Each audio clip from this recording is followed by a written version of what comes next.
Before we get to today's episode, we wanted to let everyone know that April 29th is World Wish Day. This is an annual event honoring the anniversary of the wish that inspired the founding of the Make-A-Wish Foundation. I'm sure you've heard of the Make-A-Wish Foundation, but until you get to experience it for your firsthand and see the joy that your child's eyes get as they're experiencing something that's just totally unimaginable to actually happen, you just don't get it. Like it's something just absolutely amazing and unforgettable. My son Jason's wish was to become a YouTube star. So Make-A-Wish had a big ask in front of them on how to figure out how do you make somebody a YouTube star. As my son was going through his treatments, he spent a lot of time on YouTube, and one of his favorite channels to watch was Annoying Orange. They reached out to Annoying Orange, who is based out of California. They flew us out to California. We got to spend the day with the whole team that puts those things together, and he actually got to star in a handful of episodes and do some voicings of some of their animated episodes. So to help other children facing a critical illness also get their wish granted, we've created a fundraising site to help support the Middle Tennessee chapter of Make-A-Wish. There will be a link down in the description. We have a goal of raising $500. My son's birthday was April 23rd. This year he would have been 13 years old. So between April 23rd and April 29th, we will match any donation up to that $500 goal. Now, on to the reviews. Cheers. Cheers.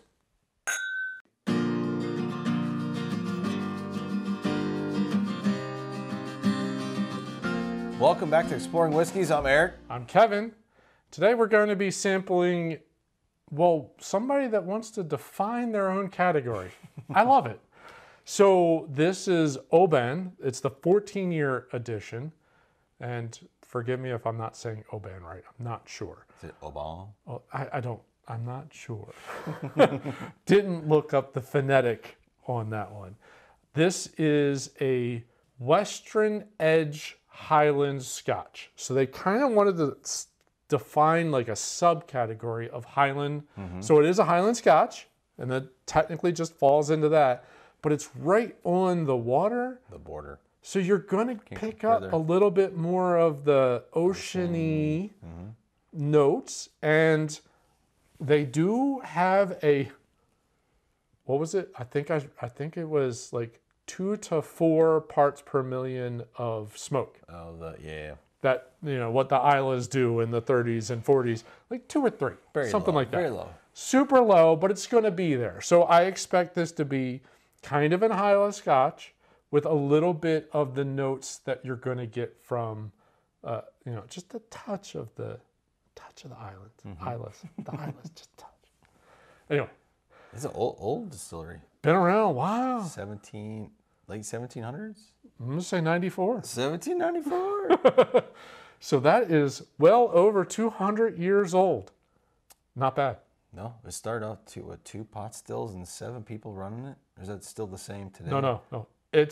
That's what it is today. It is today. Yeah, that's what it is today. It is the smallest functioning distillery in Scotland.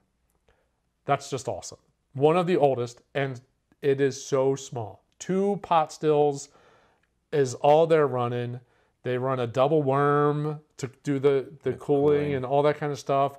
They really, everything is about like a moonshine technique. It's a very moonshine technique. Yeah, it's a very moonshine technique that the way they're running it, it's all about trying to get the most amount of copper content they can get. Yeah.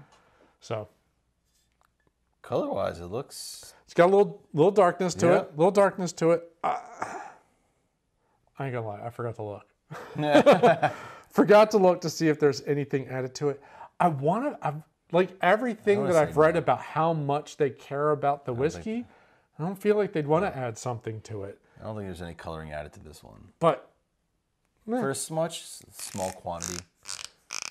Yeah. Why go through that next thing? So anyway. So yeah, it was run by the same family for three generations. Yeah.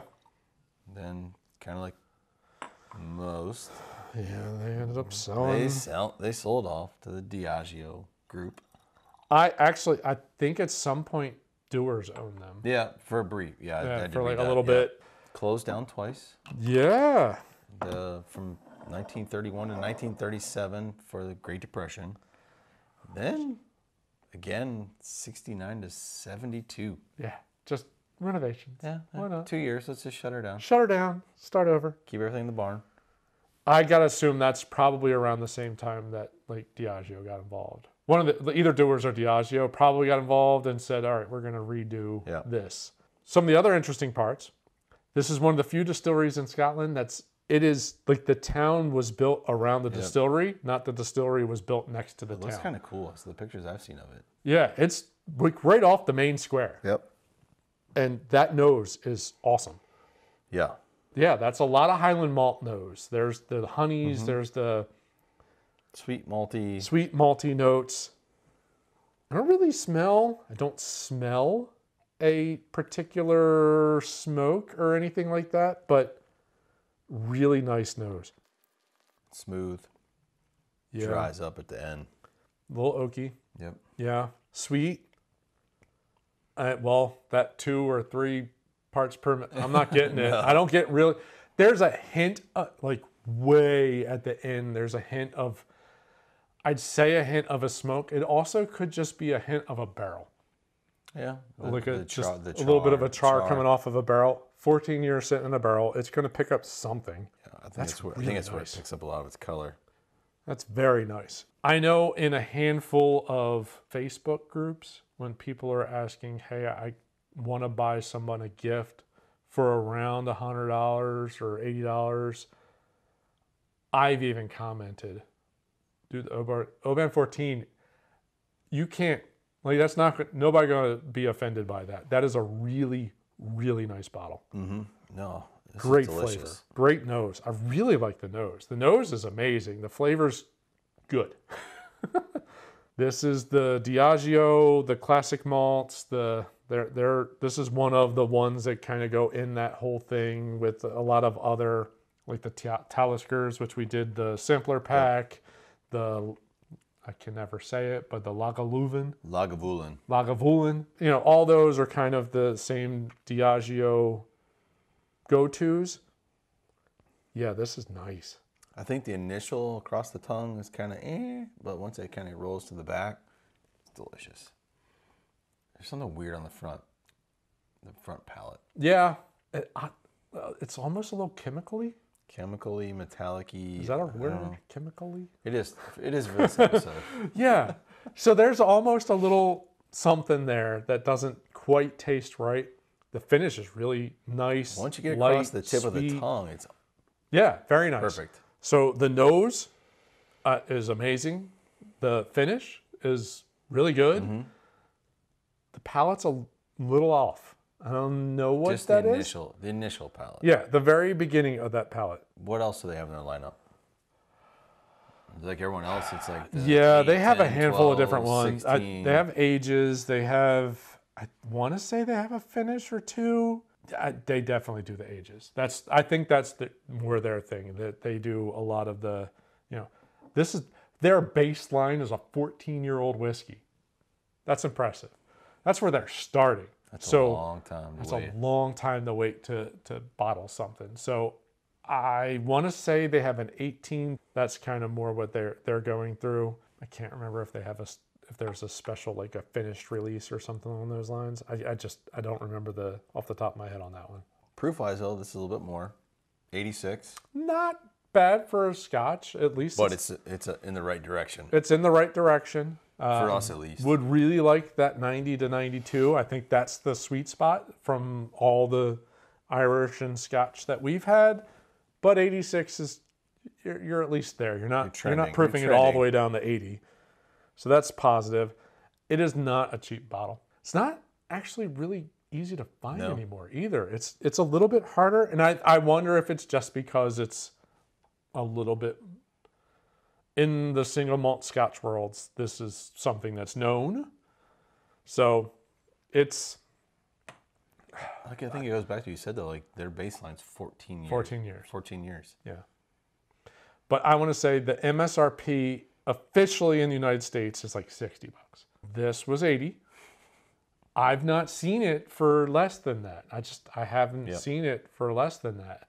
I don't know if that has to do with like Brexit and things going on with that and any trade issues. And I don't know what exactly is driving the prices, but I've not seen less than that. That said, Demand. probably in the right ballpark for a 14-year-old Scotch, single malt Scotch. Imagine right now the quantities we're getting here are very, very limited. I just saw a new rule passed. Yeah? Forgot about that. So, new rule passed. If you ever noticed, in America, almost all of our bottles are 750 mLs, which is really funny. So we've specified it needs to be 750 mLs when we don't actually use mLs. Or ounces. So, whatever. Most of Europe, especially Scotland, their bottles are 700 mLs. So, when they run smaller batches or anything like that, a lot of times they'll just use the 700 mLs and it won't make it to America. Or you have to go through like a third-party buyer or something along those lines. Apparently, what was it, the TBB or TTB or... Oh, yeah, I remember that. Yeah, tobacco, alcohol, Yep. whatever the hell their names are. That was a few episodes ago. Yes. Well, they passed a rule that is now going to allow other bottle sizes. Now you don't need to run two lines. The line that goes to either America or North America, I'm not sure, but the line that goes to America and the line that goes to the rest of freaking the world. Europe. Now they don't need That's to do weird. Do you think they push back more on that? From a cost standpoint. that. Yeah, I don't. 50 more milliliters. I don't know. I'm not sure. I'm not sure the logic of why most of Europe uses the 700. I think it's more expensive to ship, but you're not shipping quite as much. I don't know. Because, the bottle costs, like there's a cost to that bottle. Every bottle that you're putting in there, now you're putting in 700 or 50 milliliters less. Not sure why. That's But- interesting. That's one of the reasons why we get a limited supply. Is because they don't feel like dealing with our bottle sizes. But now it's changed. Apparently that rule went away. So we're going to start seeing, so that's going to be something to watch She though. saw because of the market over here.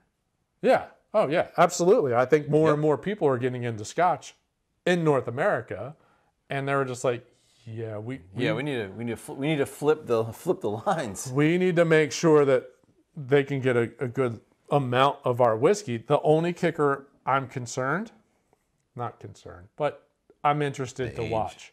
No. What's the price? You just took 50 milliliters away.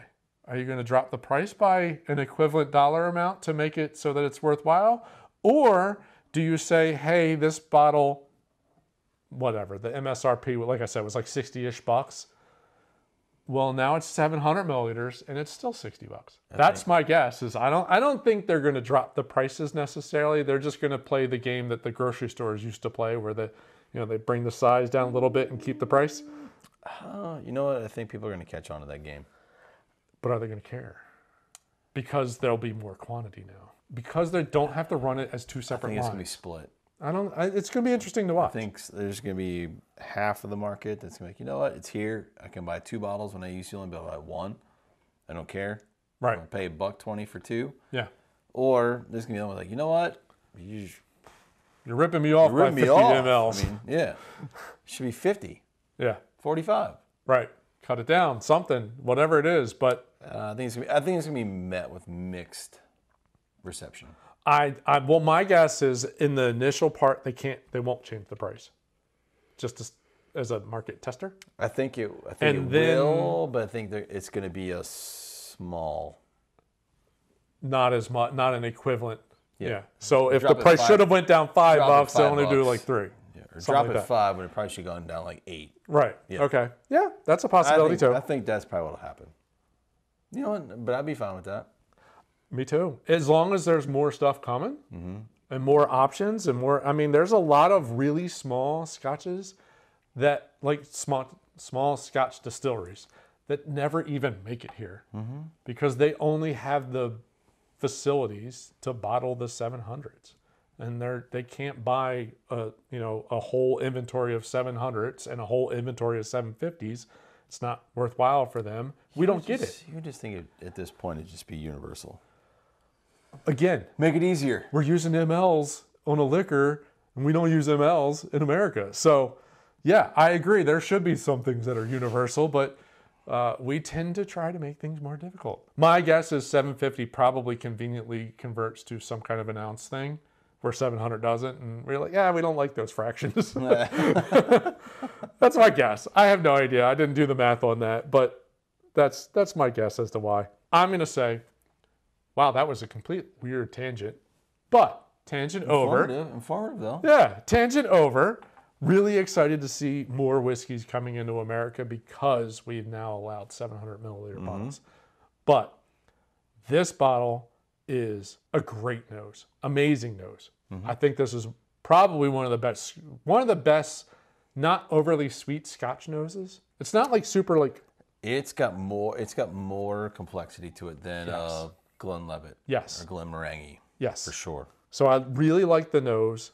The palate does have a funny beginning, but the finish is really, really nice. I'm a big fan. I really could see this being, I get why this is still around. I get why this is a pretty coveted whiskey. Makes sense. Well, as small it is, and they seem to be very into like you said, they have the worm, which is more of a, well, I mean, for us in America, it's more of a moonshine technique to make sure it's touching it. And a lot of copper. So I think that's a nail on the head there. And they're dry. So the other thing I read was they also, the water that they're using to cool the coils in the worm, they run it a little warm. So it stays in a gas form for just a little longer as it's going through before it cools off enough to turn into a liquid. They're playing around. I really like what they're doing. It's kind of fun. They've been doing it for 200 plus years. They probably know what they're doing. I'd be interested to test some of their stuff that's just not been bottled yet. Yeah. If they're playing around like that. Yeah. They probably have a couple experimental casks someplace in there. West Highlands. All right. Put it on the map. Let's see if we can sketch that into our tour. Scotch trip. Our tour. This is definitely one I'd like to visit. Yep. I really think they're playing around with a couple different things in the way their processes that's different than a lot of. The two men in kilts will just bar their van, and then the two of us can just make our way around? No, but I'm sure the wives would be fine. We just left them. With the men in kilts? Sure. My wife's a big fan of Outlander. She'd There be you go. fine. Just want to bar the van for like 2 weeks. I agree. I think that would be perfect. I do think that would be perfect. And hopefully they can hook us up with a couple visits. Yeah. Maybe play golf once or twice with them. Somewhere around there. Yeah. Everybody's. We're not getting to St. Andrews. I know I'm not good enough, unfortunately. I really wish I was. You got time to practice? I'm not consistent enough to. But back to this bottle. It was a very delicious bottle. A lot of tangents on this episode. Yeah, we went off in a couple different directions. But delicious bottle. I think it's worth $80. Premium. It's worth a little bit of a premium. I think it's that as a gift is a very, very solid gift. Especially someone that's kind of into Scotch. Kind of into Scotch. Right. If you're not, they wouldn't know the difference. And yeah, buy them, whatever. Jameson. Yeah. Which is not a Irish, Scotch. But yeah, I'm sure there's some base level Scotch that's. But no, overall, delicious bottle. Yeah. Great on the nose. Again, palate, it's kind of funky in the front, but once it gets kind of across the back, it's really delicious. It gets to a really good spot. Again, it's pretty amazing that right out of the gate, it's a 14-year. Yeah, gotta love their baseline being 14-year. That old. So, but, hopefully we can scrounge a few more of the Obans. It's definitely given me the interest to want to find another bottle. Yeah. I really want to see what's the next tier up. I think I want to do that with a lot of our Scotches. A lot of the lines that we've done of different Scotches, All right, so if this is your baseline, you know, we did it with the Glenmorangie. Obviously, we've done multiple lines of that. But, you know, what's the one tier up for a Glenfiddich, or an Oban, or a, you know, there's so many that we've done their base level. I really wonder what their next tier up might be, like that much better, just a little harder to find maybe. I like it. It's I good think interest. for us, I think the back half of that's going to be the thing. It's the harder to find. Harder to find, yeah. I don't doubt that probably the next one's going to be better. Yeah. And the one after that's going to be even more enjoyable. Right. I think it's just being able to find it, well, in our area. Yeah, right. In a Tennessee whiskey / bourbon, Kentucky bourbon area. It's worth a conversation with her. Yeah, I'm interested. Yeah, I don't know how much he's into Scotch as much as the bourbons, but It's worth a conversation. he's at least dabbled in the Irishes. I know that based off your conversation, right? Well, he's tapped more in the market than we are. He owns the joint, so Good point. he's got more connections than the two of us. It's a do. very good point. We hope you enjoyed this first trail down the Oban lineup. If you've had anything else, leave us a comment. You know, let us know if we missed something on this or what's your favorite one in the lineup. But again, I enjoyed it. I think you did as well. Absolutely. So if you did enjoy this episode, we encourage you to hit the like button at the bottom of the screen. While you're down there, if you could subscribe to the channel if you're new and hit the bell icon so you get notified every time we put out a new episode. Again, to Eric's point, leave us a comment. What are your thoughts on Oban? Do you like it as much as we liked it? Have you had another expression that's just that much better? Or does it not get that much better? Or something similar that is better than this. Yeah, love to hear it. Yep. Love to hear it. Drop us a comment. Yep. Thanks for joining. We'll see you on the next episode. Thanks for watching. Cheers. Cheers.